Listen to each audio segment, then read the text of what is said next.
क्या आपने ये कभी सोचा है कि हमारे सोलर सिस्टम में सारे प्लैनेट्स इतने स्टेबल क्यों हैं? मेरा मतलब ये है कि वो कभी आपस में टकराते क्यों नहीं। सभी प्लैनेट्स की स्पीड अलग अलग है, लेकिन फिर भी अपने अपने ऑर्बिट में स्टेबल रहते हैं और एक दूसरे से टकराते नहीं। हमारा सोलर सिस्टम शुरू से ही ऐसा नहीं था। इसके सब प्लैनेट्स के दरमियान आप जो स्टेबिलिटी देखते हैं, इसके लिए कई 100 साल लग गए थे। लेकिन क्या हो अगर हम इस सिस्टम में थोड़ी सी एडिटिंग कर दें? तो क्या आपने कभी सोचा है कि अगर हम सोलर सिस्टम के पहले प्लैनेट मरकरी और आखिरी प्लैनेट नेपच्यून की जगह बदल दें तो क्या होगा? इसकी वजह से हमारे सोलर सिस्टम में कौन सी तब्दीलियां आएंगी? क्या इस तब्दीली की वजह से हम इंसान जिंदा रह पाएंगे? इससे पहले कि हम इन दोनों प्लैनेट्स की जगह को बदल दें, हमें इन दोनों के बारे में थोड़ा सा जान लेना चाहिए। मरकरी सोलर सिस्टम का सबसे पहला और छोटा प्लैनेट है। इसका सूरज से फासला 5.8 करोड़ किलोमीटर है। इस पर सूरज की लाइट पहुंचने में सिर्फ 3 मिनट्स और 12 सेकंड्स लगते हैं। मरकरी को सूरज का एक ऑर्बिट कंप्लीट करने में 87.97 अर्थ डेज लगते हैं,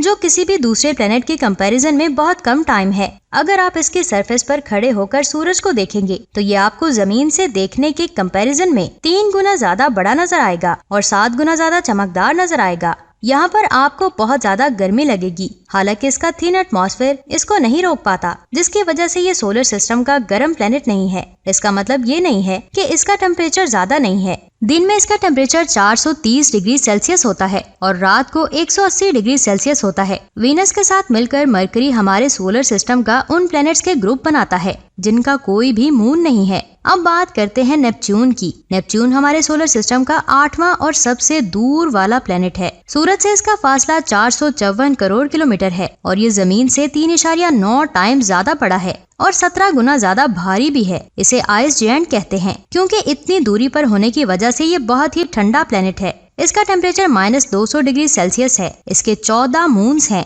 और 5 रिंग्स भी हैं। इसे सूरज का एक ऑर्बिट कंप्लीट करने में 164 साल और 9 माह का टाइम लगता है। यहाँ आपको 2000 पर और की स्पीड से चलने वाली आइस विंड्स भी देखने को मिलेंगी। लेकिन क्या ये दोनों प्लैनेट्स एक दूसरे की जगह पर आने के बाद भी वैसे ही रहेंगे या फिर इनमें हमें कोई तब्दीली देखने को मिलेगी? अब हम इन दोनों प्लैनेट्स की जगह को बदल देते हैं। हमारे सोलर सिस्टम में मरकरी सबसे दूर वाला प्लैनेट बन चुका है और नेपच्यून सबसे आगे आ गया है। लास्ट पर हमने मरकरी को जरूर किया था, लेकिन सबसे पहले बात हम इसी की करेंगे। सूरज से 450 करोड़ किलोमीटर दूर मरकरी की हालत वैसी ही होने वाली है जैसी प्लूटो की है। ये सूरज की रोशनी से दूर अंधेरे में घूमता एक गोला बनकर रह जाएगा, जिसे इसका एक चक्कर लगाने में 100 साल से भी ज्यादा लग जाएगा। मरकरी को यूरेनस की शक्ल में एक नया पड़ोसी मिल जाएगा, जिसकी ग्रेविटेशनल फोर्स इसे थोड़ा बहुत अपनी तरफ जरूर खींचेगी। अब बात हुई है ग्रेविटेशनल फोर्स की, तो मैं आपको बता दूं कि नेपच्यून अपने बड़े साइज और ग्रेविटेशनल फोर्स की वजह से कुइपर बेल्ट के ऑब्जेक्ट्स को भी कंट्रोल करता है, लेकिन मरकरी इसे अपनी छोटी साइड से कंट्रोल नहीं कर पाएगा और इनके ऑर्बिट में हमें बहुत ज्यादा तब्दीली देखने को मिलेगी।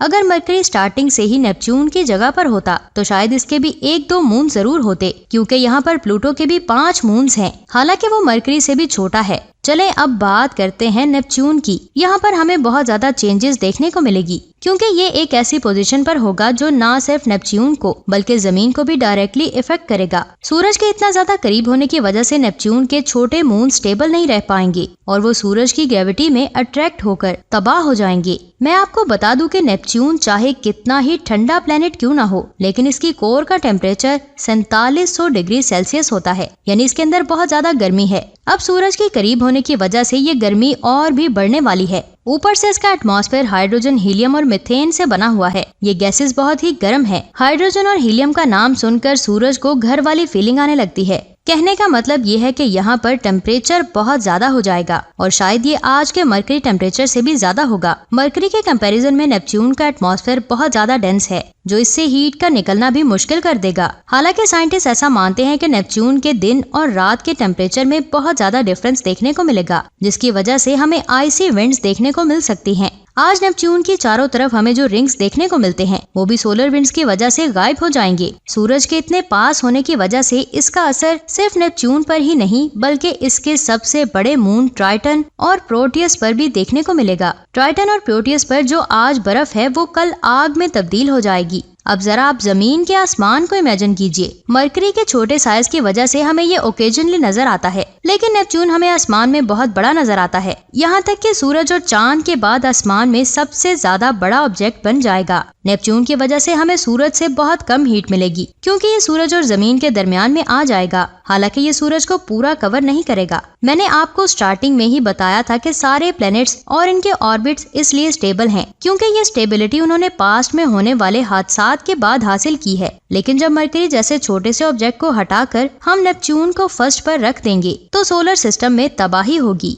नेपच्यून अपनी ग्रेविटी की वजह से वीनस, अर्थ और मार्स को अपनी तरफ खींच लेगा। मतलब हम अपने ऑर्बिट में सूरज के और भी ज्यादा करीब चले जाएंगे, जिसकी वजह से जमीन को सूरज का एक चक्कर लगाने में 365 से भी कम दिन लगेंगे। यहाँ मैं आपको एक और बात याद दिला दूं कि जमीन पर लाइफ होने की सबसे बड़ी वजह ये है कि हमारा प्लेनेट सूरज की गोल्डीलॉक्स जोन में आता है। ये वो एरिया है जहाँ हम जैसे इंसानों के रहने के लिए टेम्परेचर नॉर्मल होता है। वीनस गोल्डीलॉक्स जोन के इनर बाउंड्री पर है, तो मार्स आपको इसकी आउटर बाउंड्री में मिलेगा और हमारी जमीन इसके दरमियान में है। लेकिन अगर नेपच्यून ने हमें अपनी तरफ खींच लिया तो शायद हम वीनस वाली जगह के करीब आ जाएंगे। इस कंडीशन में जमीन का टेम्परेचर बहुत ही तेजी से बढ़ जाएगा और यहाँ पर हमारी जिंदगी में लॉकडाउन नहीं बल्कि फुल स्टॉप लगने वाला है। यहाँ पर हमें ये नहीं भूलना चाहिए कि नेपच्यून की ग्रेविटी का थोड़ा ही सही लेकिन असर जुपिटर पर जरूर होगा और जुपिटर के ऑर्बिट चेंज होने की वजह से ये असर सैटर्न पर भी आ जाएगा। इस तरह ये असर आगे बढ़ता जाएगा तो नेपच्यून का सूरज के करीब होना हमारे लिए बहुत खतरनाक है। सोलर सिस्टम के सभी प्लैनेट्स के ऑर्बिट में ये तब्दीली गड़बड़ जरूर करेगी, लेकिन क्या इसकी वजह से पूरा सोलर सिस्टम तबाह हो जाएगा?